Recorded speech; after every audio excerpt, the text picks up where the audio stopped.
Welcome to another FAR walkthrough video. I'm Logan, and in today's video we're going to be going over adjusting the balance sheet to correct errors.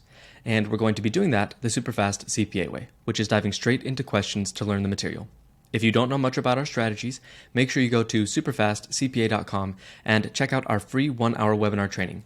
We teach the key ingredients to passing the CPA exam, and again, it is free, it is only 1 hour long, and we will show you how to be effective and efficient with your studying so you don't waste time. Also, just letting you know, we will be going over 5 questions in this video, whereas SuperfastCPA members will have access to the full 10-question video when we post it in the members forum. So if you like this, you can get more of it by becoming a SuperfastCPA member. With all that said, let's dive straight into the questions. Alright, here we are at question 1, and one thing I want to say as we're getting into these questions, this is a topic that most likely you'll be seeing as a sim, but you could see multiple choice questions that also have to deal with this. So I tried to make questions that kind of made you think as if you were actually looking at a balance sheet, and hopefully that will help you do the multiple choice questions like this and also do sims where you have to prepare and adjust a balance sheet. So let's dive into question 1. You are preparing the year-end balance sheet for XYZ Corporation. Upon reviewing the documents, you notice an error in the depreciation expense recorded for one of the company's buildings. The error resulted in an overstatement of depreciation expense by $10,000. The following are the affected accounts and their current balances before adjustment. So there's the buildings, that has the balance of $300,000, there's accumulated depreciation of $50,000, and then there's retained earnings of $150,000. Determine the ending corrected balances for the affected accounts. Okay, so again, we're just diving straight into these. You need to kind of think about the journal entries and think about how this would affect a balance sheet from what you know. If you don't really know how this will work, that's okay. Let's dive straight into the answer if you haven't already paused the video to calculate it yourself. Okay, the answer is A. Buildings will stay at $300,000, accumulated depreciation will go down to $40,000, and the retained earnings will go to $160,000. So let's walk through this. The overstatement of depreciation expense by $10,000 needs to be corrected. This means the accumulated depreciation is reduced by $10,000 because there's more depreciation than there should have been, so you have to reduce it. So the new accumulated depreciation is the $40,000. Reducing the depreciation does not change the original cost of the building, which remains at $300,000. Remember, with buildings and land, well, land doesn't depreciate, but with things like that, the original cost is always the basis, and then the adjusted basis is where you incorporate the depreciation of that asset. And then finally, the retained earnings also increases by $10,000 because the depreciation expense on the income statement was reduced, resulting in a higher net income, leading to a new retained earnings of $150,000 plus $10,000, meaning $160,000. And this is something you always need to think about. If there's ever an adjustment on the income statement, oftentimes it will affect the retained earnings on the balance sheet because retained earnings is affected by net income. So if an expense is reduced or increased or different things like that affecting the net income, that will have an effect on the retained earnings, which is why it makes sense that if the depreciation expense is suddenly less by $10,000, there's less of an expense. That means your income goes up by $10,000, meaning that your retained earnings also goes up by $10,000. So it's all connected. Again, we're focusing on the balance sheet here, but the income statement rolls into the balance sheet, so we have to think about that and think about the retained earnings. Okay, let's go to the next question. All right, here we are at question 2. ABC Enterprises prepaid $14,400 for a 1-year insurance policy starting on March 1st. This amount was initially recorded in the prepaid insurance account. By the end of the year, December 31st, a portion of this prepaid amount has been used up. Determine the ending balance for the prepaid insurance account at year end. So there's prepaid insurance, it was an asset, but throughout the year, some of it should have been used. So how does that end? So how does that affect the ending balance, and what should that be? This is an adjustment that you'll probably need to make on a balance sheet at some point. So pause the video if you want to do the calculation. If not, let's go ahead and go to the answer. All right, the answer is that the prepaid insurance would end at $2,400. So this makes sense. The insurance policy covers 12 months, but it started on March 1st and it cost $14,400. Therefore, the monthly insurance expense is that divided by 12, equaling $1,200 a month. From March 1st to December 31st, that's 10 months of the insurance policy. That means that they've used 10 months of insurance. So each of those months, there was a $1,200 insurance expense. Multiply that by 10, that's $12,000 of insurance expense that should have occurred. So what happens is there's an insurance expense that happens, and there's also this prepaid insurance account that's reduced every time that expense occurs. And so the ending balance for the prepaid insurance is $2,400. All right, let's go to the next question. Greenfield Enterprises is preparing its year-end balance sheet. The company has a long-term loan and a piece of equipment that are due to be reclassified as current within the next year. The following are the current balances before adjustment. Long-term loan, $50,000. Long-term equipment, $80,000.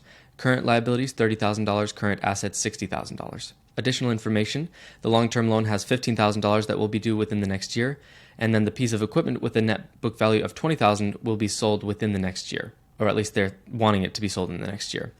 Determine the ending balances for the affected accounts after reclassification.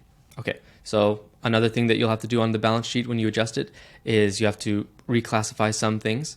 If you know how to do this, go ahead and pause the video, and when you're ready, come back, we'll look at it together. Okay, the answer is D. Long-term loan would be $35,000, the long-term equipment would stay at $80,000, the current liabilities would be $45,000, and the current assets would stay at $60,000. So let's read through this. The portion of the long-term loan that will be due within the next year, which is $15,000, is reclassified from long-term to current liabilities. Therefore, the new balances for the long-term loan is from $50,000 to $35,000 because you took $15,000 out, and the current liabilities increases by $15,000 going from $30,000 to $45,000. Now remember, this next part could have confused you. The equipment with a net book value of $20,000 that will be sold within the next year is not reclassified from long-term to current assets. Just because they are expected to be sold does not mean they are reclassified to current. Remember, in accounting, we are always conservative. So just because you think something is going to be sold or you're planning on selling that equipment within the next year, and if it was a long-term asset before that, that doesn't mean that you expecting to sell it makes it a current asset. So always be thinking about that with accounting. A lot of times we recognize debt or losses or things like that right away because we want to make sure that we know that on the books. Maybe take a second if you need to think through this one. And when you're ready, let's go to the next question. Okay, here we are at question 4. Sunset Valley Inc. is preparing its year-end balance sheet. An external audit report has provided the following findings that need to be addressed. There was an inventory write-down where the inventory was overvalued by $5,000 due to obsolescence. There was an allowance for doubtful accounts. Accounts receivable needs an additional $3,000 for an allowance for doubtful accounts based on new information. And accrued expenses of $2,500 were not accrued or recorded. So before we dive into what we're supposed to figure out, here's the current balances before any adjustments. Inventory was at $40,000. Accounts receivable was at $25,000. Allowance for doubtful accounts was at $1,000. Accrued expenses was $0. And retained earnings was $80,000. So think about this. Try to think through what you know about a balance sheet and how it works together. When you're ready, come back. We'll look at the answer together. All right, the answer is A. Inventory would be $35,000. Accounts receivable would be $25,000. Allowance for doubtful accounts would be $4,000. Accrued expenses would be $2,500. And retained earnings would end at $69,500. Let's walk through this. First off, inventory write-down. The inventory needs to be reduced by $5,000, so the new balance would go from $40,000 to $35,000. And then the allowance for doubtful accounts, that would need to increase by $3,000. So the new balance for that goes from $1,000 to $4,000. And then the accrued expenses, they didn't have any of it accrued, so it increases by $2,500. Now, how does this all affect retained earnings and other parts of the balance sheet? So the total adjustment to retained earnings is the sum of the inventory write-down, the increase in allowance for doubtful accounts, and the accrued expenses, and that's $10,500, all reducing the retained earnings to $69,500. Now, why is that? Each of these reduces retained earnings because they are reducing net income from the income statement, which flows to retained earnings. For the inventory write-down, there would have been an increase in COGS or a loss account, so again, that's some kind of expense reducing income. If the allowance for doubtful accounts increased, the bad debt expense should have as well. The accrued expenses also increases a corresponding expense. All of these together reduce the retained earnings as seen above. So all of these things, they are adjusted on the balance sheet, but they also affect the income statement, which then rolls into the balance sheet and obviously makes it balance by affecting retained earnings. So again, it all works together, always has to balance in the end, as I'm sure you know. So let's go to the next question. Okay, here we are at question 5. Horizon Technologies is preparing its year-end balance sheet. During the external audit, the following issues were identified. There was a depreciation error where the depreciation expense on office equipment was understated by $2,800.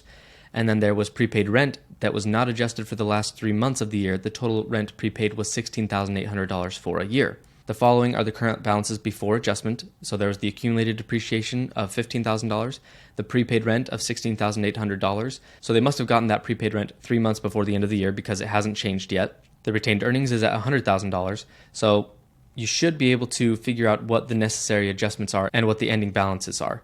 We've gone through a lot in the previous questions, so pause the video, do this calculation, and when you're ready, come back, we'll look at it together. Okay, and the answer is A. The accumulated depreciation should end at $17,800. The prepaid rent should be $12,600, and the retained earnings should be $93,000. So let's walk through this. The understated depreciation expense of $2,800 needs to be recorded.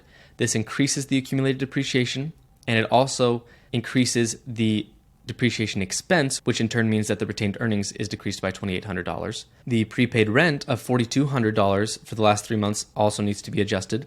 The annual rent prepaid, that was $16,800. Divide that by 12, that's $1,400 a month. And for those 3 months, they hadn't recognized that rent expense, so that adds up to $4,200. That's an adjustment to the prepaid rent, so that gets lowered by $4,200, and that also reduces the retained earnings by $4,200. Because as the expense is being recognized each month, again, that reduces net income. So altogether, the impact on the retained earnings is you decrease it by the $2,800 and the $4,200, giving you a total decrease of $7,000, and then that leaves $93,000 of retained earnings. And again, you have to increase the office equipment by that $2,800 and reduce the prepaid rent by the $4,200. All right, we went over a whole bunch in just 5 questions. We learned a lot. Before we go any further, let's do one more part of the process called pillar topics. Now, the idea behind pillar topics is as you're going through the questions to learn the material, you will notice the things that keep popping up. The equations, the types of things that they're wanting you to calculate, the different definitions that keep popping up throughout the questions, so you know they're important because obviously your review course is trying to teach you them, so you write them down as pillar topics in your own words so that you can use them for later. Let's go to the pillar topics for this video. Okay, here we are at the pillar topics for this video, and pretty much it's just talking about the different adjustments that we saw, so let's go over them. First, for correcting depreciation errors, you have to adjust the accumulated depreciation and the retained earnings, and again, we're talking about the balance sheet here, to reflect the accurate depreciation expense for the period. For adjusting prepaid expenses, you have to reclassify the portion of prepaid expenses that have been used during the period from prepaid assets to expense accounts, which, of course, in turn reduces the retained earnings accordingly. Then there's reclassifying long-term liabilities to current. For this, you have to reclassify portions of long-term liabilities that are due within the next year to current liabilities, ensuring accurate presentation of the company's financial obligations.